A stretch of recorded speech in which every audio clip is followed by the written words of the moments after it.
Romina Stolar, que es directora del espacio de terapia escrita. Es licenciada en psicología, especializada en psicoterapia y coordinación de grupos. La verdad que hay una riqueza interior, un profesionalismo espectacular que quiero compartir con todos ustedes para que la conozcan y podamos hacer una charla de esas riquísimas y que tanto nos dejan a nosotros. Hola Romina, muy buenas tardes, ¿cómo estás? Hola Noemí, gracias por la invitación. Me gusta estar acá en la radio, ¿no? Que bueno, es otro ámbito también para que nos toca así en el ser. Así que un placer charlar en la radio.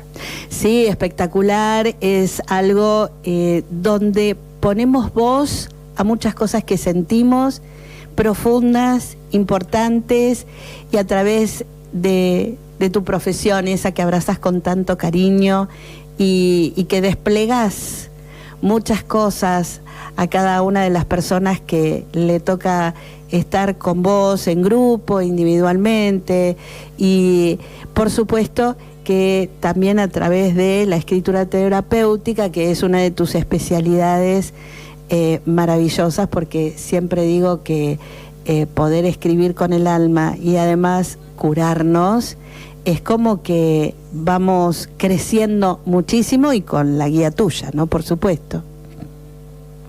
Sí, y bueno, aparte también estaba un poco emocionada con la historia que recién nos traías. Y bueno, me quedaba como pensando un poco en esto y ligándolo a lo que tenía ganas de charlar hoy con vos y con la audiencia respecto de esto que decía Proust, de que la vida no es lo que nos pasa, sino lo que hacemos con aquello que nos pasa. Y realmente lo que contaba esta persona me traía esta frase que está un poco ligado al trabajo con la escritura, ¿no? Sí. Digamos, desde ese lugar que vos mencionabas, esta cuestión de qué es lo que nos es terapéutico, qué es lo que nos cura, y bueno, en principio esta posibilidad de compartir las historias, qué es lo que nos hace humanos, y bueno, y la escritura nos ayuda como a enlazar fragmentos sueltos a veces en nuestra vida y armar como una narrativa, un relato que le da sentido al para qué estamos acá. Así que bueno, un poco el trabajo con la escritura terapéutica va para este lado. Totalmente, y qué bien, por ejemplo, ya retomando el hilo del que vos partiste con respecto al testimonio de esta persona, digo que bien les vendría a ellos, porque de repente hay mucha cosa interna, ¿no? Viste, con la emoción que él comentaba, por eso lo quise transmitir, porque aquellos que no podían ver la imagen de la persona en sí, podían escuchar y sentir esa emoción a través de, bueno, de una situación que tocó vivir en un momento determinado de su vida, y que seguramente, trayendo después este ejemplo a la vida cotidiana de cada uno, también hay cosas que nos brindan ese cimbronazo, que los vamos piloteando como podemos, pero que queda dentro. Entonces ahí surge esto de tu trabajo.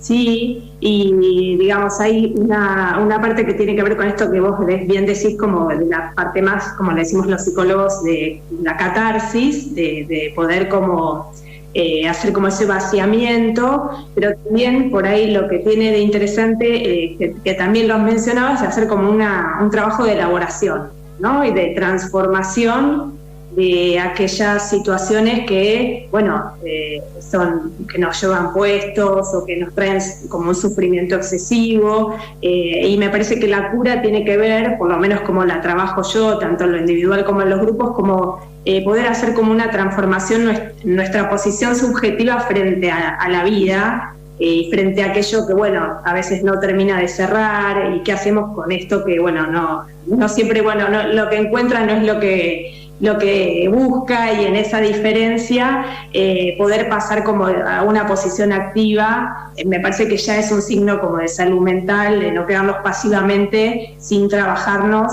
en relación a esto que nos pasa y que nos duele o que nos, digamos, que nos hace sufrir de más.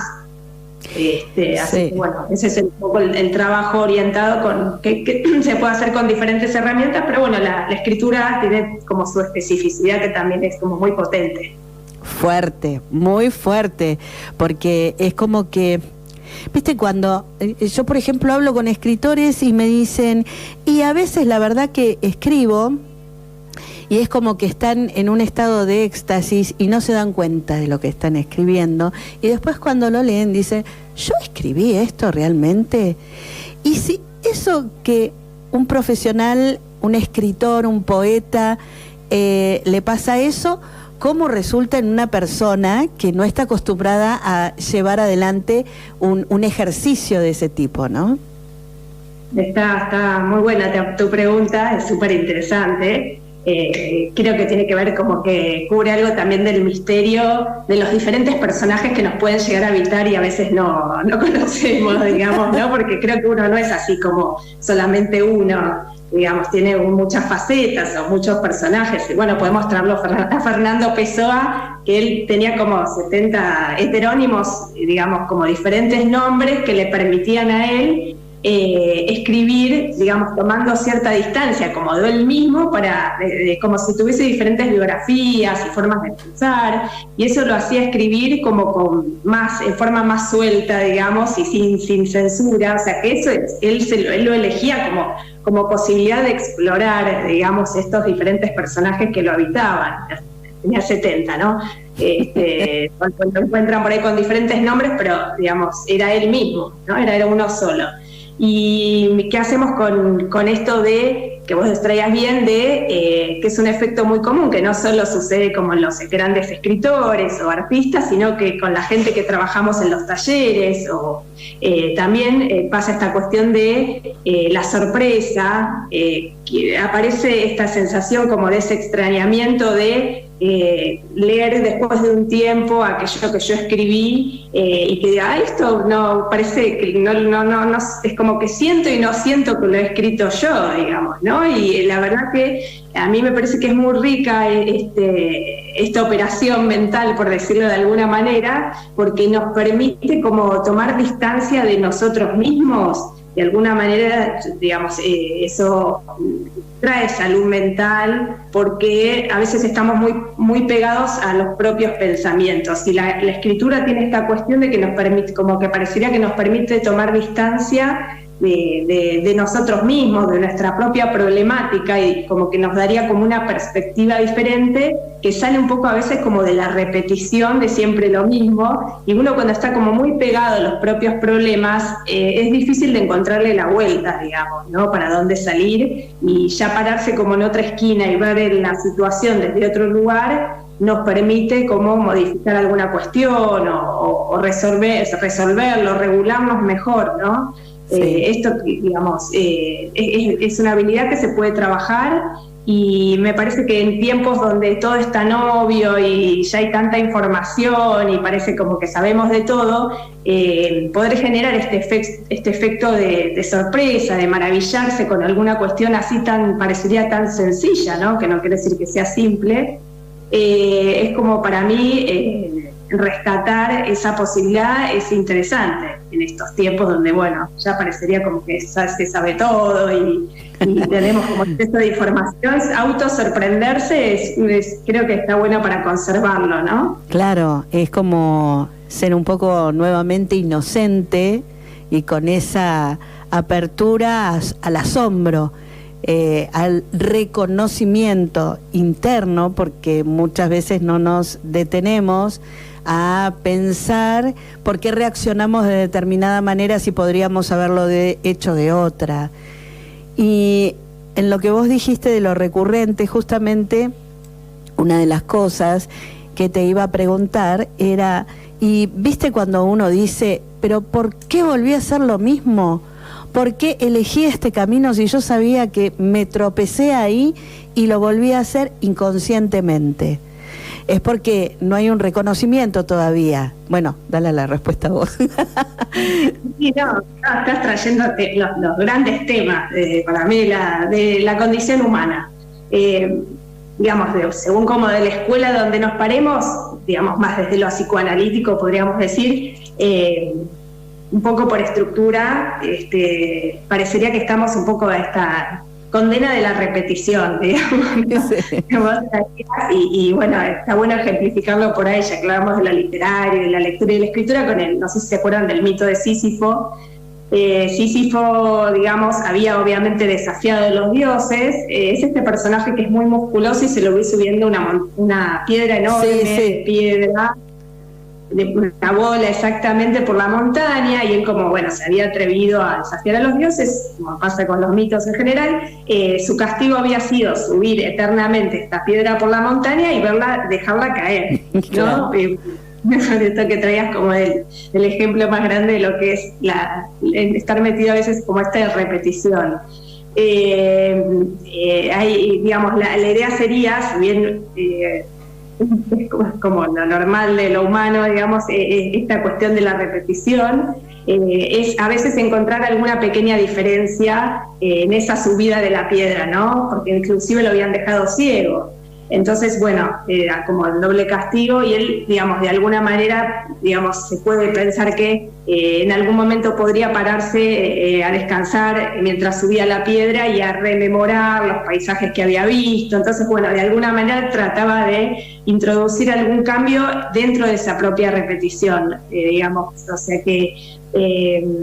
y esto también me parece que está articulado con lo que vos traías al principio de... como no somos todo pura conciencia y pura voluntad, es interesante como ir observándose y estar advertido de algunas cuestiones propias que nos habitan, justamente, digamos, no para eliminarlas o para taparlas, sino en esta cuestión de poder conocerlas, que eso no nos marque como un destino, ¿no? Hasta podríamos hacer como que eso sea como un estilo, una marca de estilo, una marca personal, pero que no nos lleve puestos en cuanto a que nos genere como un exceso de sufrimiento y demás. Claro. Entonces, bueno, y también en esto de la escritura a veces lo que sucede es que, yo digo, se inauguran como series nuevas, ¿viste? Si no es la misma serie de Netflix siempre. Claro, es un capítulo diferente. Claro, exacto.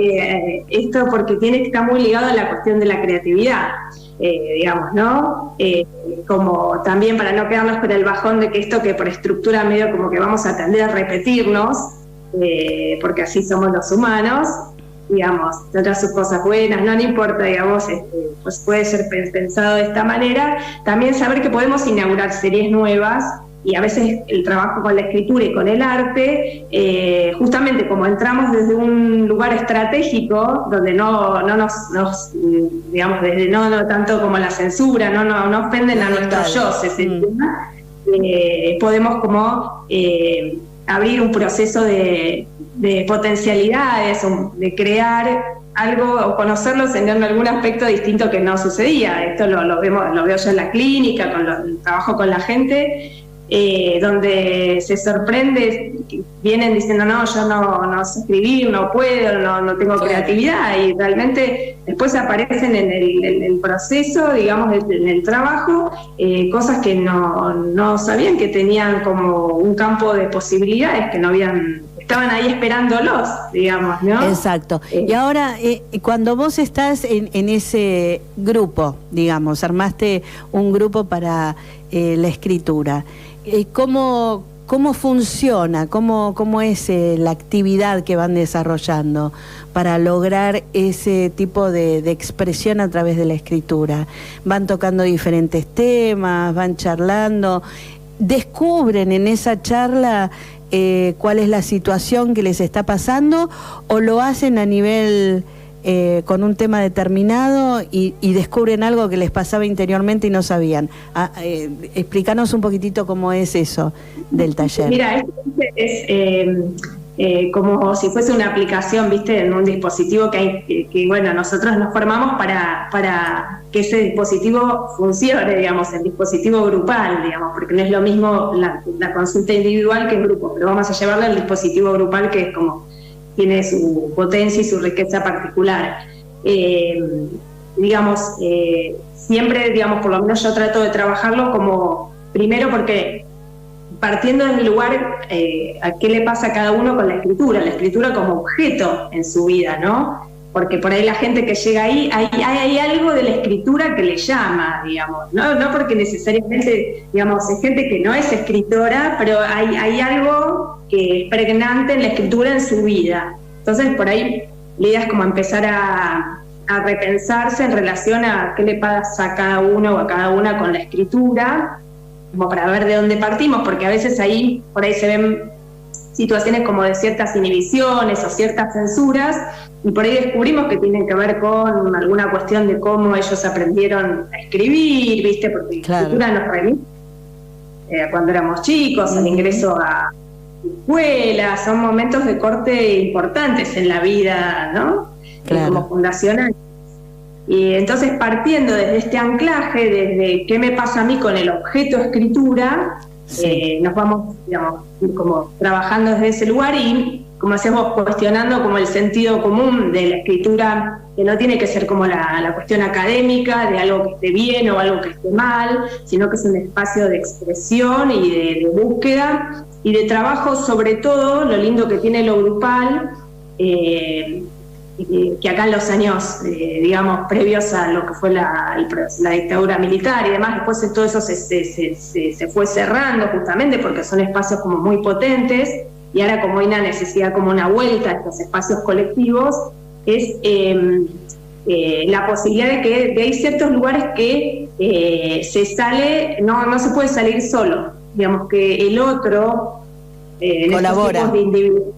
Sí, el otro en estos tiempos de individualismo bastante feroz, por suerte acá en Argentina sobre todo hay toda una movida, digamos, de vuelta a lo grupal, a lo colectivo, porque esa potencia y esa respuesta, a veces yo pienso una cosa de mí misma que el otro me la devuelve dada vuelta, digamos, ¿no? Mi propia imagen, y eso me ayuda a salir de mi imagen cuadrada respecto de cómo yo soy. Entonces, bueno, y el placer de trabajar en una tarea compartida, eso nosotros decimos o tenemos la hipótesis que de por sí ya ayuda a transformar mi posición subjetiva frente al mundo, ¿no? Claro. En el proceso de creación o de trabajo colectivo en algo en común. Algo en común puede ser curarnos juntos o escribir para que nos haga bien en esta propia tarea. Y ahora bueno, te hago una pregunta, perdón que interrumpa, pero me parece importante, porque nos pasó algo a todos en general, que fue la pandemia. Entonces ahí hubo mucho individualismo. Renovarse grupalmente, como vos bien decís, notás esa necesidad, esa ansiedad, esas ganas de trabajar en grupo y desarrollarse, y sobre todo ser solidario con el otro. Sí, desde los confinamientos, digamos, nos cortaron, digamos, lo que nos hace humanos, que tiene que ver con el vínculo con el otro, es lo que nos sostiene, digamos, solos no hacemos nada. Claro. Y de alguna manera... Eso, claro. Sí, entonces esta vuelta, esta necesidad de estar en contacto con un otro, se está viendo mucho más. Hay muchos prejuicios también, ¿no? Hay digamos, me parece que bueno, de a poco esto se está como pudiendo volver a desarmar un poco en cuanto a lo que solamente la salud mental está en el campo de lo individual. Y entonces, bueno, poder sacarnos esta idea de que no, que me da vergüenza, que el otro, que, digamos, son ámbitos diferentes, pero lo grupal tiene como su dignidad propia, su potencia, y yo sugiero que prueben los dispositivos grupales, bueno, bien llevados, ¿no? Porque tienen sus ribetes, claro, digamos, pero sí un grupo bien llevado, por lo menos me ha pasado a mí en la clínica concreta, que por ahí ves a un paciente o una persona que le cuesta mucho lo individual generar alguna modificación o claro, transformarse en lo grupal, termina funcionando. Claro. Y además, bueno, poder tener, por ejemplo, se inscriben, no sé, 7 personas, 8. pero cada una tiene su diversidad en cuanto a sus emociones, en cuanto a su estilo de vida y demás. Ese equilibrio cuesta lograrlo, es difícil llevarlo adelante. ¿Cómo responde la gente? Y, por ejemplo, el rango etario de cada uno es diverso, o hay que tener también una estabilidad en cuanto a eso.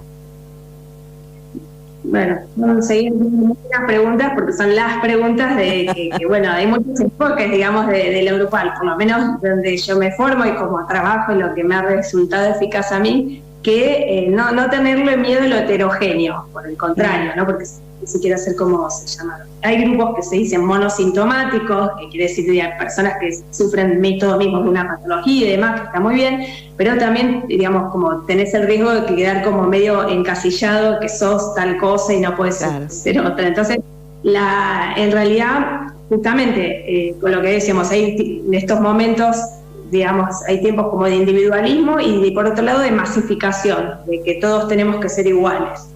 Entonces, apostar a lo heterogéneo en este momento y es como interesante, digamos, porque nos enriquece como personas y porque nos da la posibilidad de ver que, bueno, hay diferentes formas de pensar, de ser, de sentir, y al contrario, digamos, no suma esto a nuestra riqueza interna como personas y a nuestra salud mental, que es un tema esto con el que volvíamos, que hacemos con el extranjero, que no podemos como alojar del otro, ¿no? Y nos enoja mucho, y eso también a veces se vincula con lo propio extranjero, interno, ¿no? Claro. No podemos estar en nosotros mismos, entonces son todos mecanismos que nos van a ayudar a salir como de situaciones como muy rígidas, que a veces la enfermedad tiene que ver con esto, ¿no? Claro. Muy rígido, en un lugar, entonces en lo heterogéneo puedo como fluir y moverme un poco más, como menos rígida. Claro, totalmente. Romina, nos quedamos sin tiempo lamentablemente, pero podemos programar un próximo encuentro porque además de ser un tema enriquecedor, también teníamos proyectado algo que no lo pudimos hacer, que era, bueno, reflexionar en el momento que estábamos haciendo la charla. Pero hay tanta amplitud en este tema que era como cortar un poco todas las observaciones que vos nos ibas a ir dando para poder adentrarnos en ese mundo un poquito más. Lo dejamos para un próximo encuentro, ¿te parece bien? Sí, encantada y nada, un placer que la invitación y las preguntas que me hiciste. La verdad que hoy en día poder preguntarse y hacer preguntas interesantes es un lujo, así que nada, súper agradecida. No, agradecidísima yo, Romina, y la verdad que me encantó. Próximamente vamos a hacer un encuentro que no pase demasiado tiempo, como para que podamos reflexionar todos juntos sobre todo esto que nos pasa. Y hay una diversidad tan importante, no solamente en lo heterogéneo como veníamos hablando, sino en esa diversidad de sentimientos, de emociones, de pareceres, de actitudes, y que bueno, podemos ir viéndolas y compartiéndolas entre todos. Así que agradecidísima por todo esto.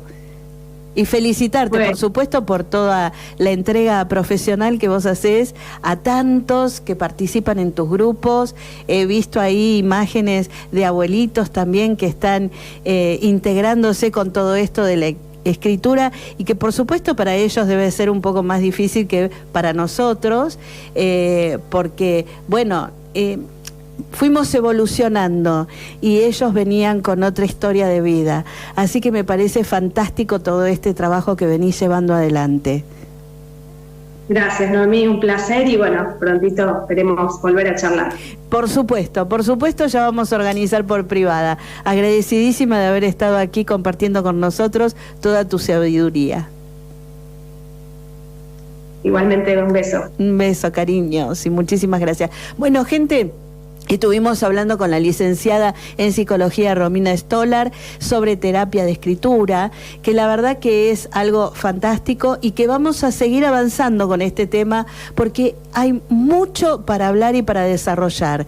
Así que vamos a ir ahora a un pequeño cortecito, luego voy a arreglar con la licenciada Romina Stolar a ver para cuándo podemos hacer un nuevo encuentro y ustedes súper atentos para poder compartir todo lo que nos pasa por dentro, íntimamente, que es algo que a veces necesitamos reconocernos.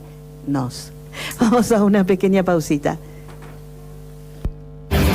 Flash de noticias. Flash.